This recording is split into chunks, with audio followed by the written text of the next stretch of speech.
যে আত্মীয় টাকা বেশি, দাওয়াত তাকে দেওয়া হয় স্পেশাল দাওয়াত।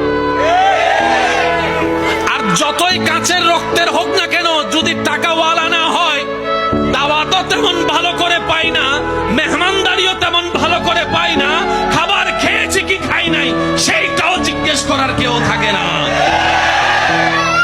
সম্পদ যদি একটু ভালো থাকে, বারবার এসে জিজ্ঞেস করবে, পায়েস খাবেন, একটু চা খাবেন, একটু চিনি কম দিয়ে চা এনে দিই, না ভাই আমার আর পেটে না না একটু খান না, একটু বসেন না, ও রুমটার মধ্যে না একদম এসি আছে, আপনি ওখানে গিয়ে আরাম করুন।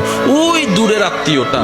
আর যেটা কাছের আত্মীয়, সম্পদ তেমন নাই, পাশ দিয়ে গেলেও জিজ্ঞেস করে না, সে আশা নিয়ে বসে থাকে, হয়তো আমাকে একটু জিজ্ঞেস করবে, আচ্ছা খাই না খাই অন্তত জিজ্ঞেস তো একটু করুক, মনটা বড় হবে যে না আমার আত্মীয় আমাকে একটু জিজ্ঞেস করেছে। এই আশাটাও আশার মধ্যে থেকে যায়, স্বপ্নটা স্বপ্নের মধ্যে থেকে যায়, কল্পনাটা আর বাস্তবে রূপ নেয় না, কারণ আমরা এখনো পাক্কা মুসলমান হতে পারি।